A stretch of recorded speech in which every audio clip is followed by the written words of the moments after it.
পাঠিয়েছে যে তুমি সব থেকে মানে অধম, যে সব থেকে খারাপ মানুষটা তুমি খুঁজে আনো, আর দুর্যোধনকে দায়িত্ব দিয়েছে এই সব থেকে ভালো মানুষটা তুমি খুঁজে আনো। এখন দুর্যোধন এসছেন এবং যুধিষ্ঠিরও এসছেন। যুধিষ্ঠির এসে বলছেন যে প্রভু, আমি সব জায়গায় খুঁজলাম, কিন্তু আমার থেকে অধম, আমার থেকে পতিত আর আমার থেকে খারাপ মানুষ আমি তো কোথাও খুঁজে পেলাম না। দুর্যোধন এলেন, দুর্যোধন বলছেন প্রভু, আমার থেকে ভালো মানুষ আমি তো আর কোথাও খুঁজে পেলাম না, আমি সব থেকে ভালো দেখলাম। তো এটা হচ্ছে ব্যাপার।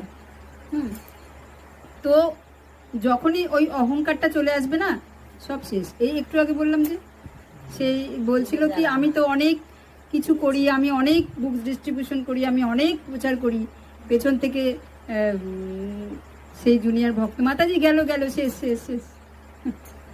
যখনই অহংকার চলে আসবে, ভক্তি জগতে কোনো ভ্যালু নেই অহংকারের। অহংকারের ভ্যালু, মান যশ প্রতিষ্ঠানের ভ্যালু জড় জগতে আছে। এই জগৎ তার উল্টো।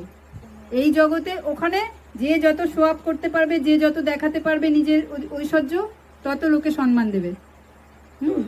জড় জগৎ। আর আধ্যাত্মিক জগতে ঠিক তার উল্টো। যে যত দৈন্য হতে পারবে সে তত ভগবানের কাছে ভালো। সেখানে জড় জগতের কাছে ভালো যে যত দেখাতে পারবে, আর ভগবানের কাছে ঠিক তার উল্টো, যে যত দৈন্য হতে পারবে, যে যত সরল হতে পারবে, যে যত অহংকার বিহীন হতে পারবে।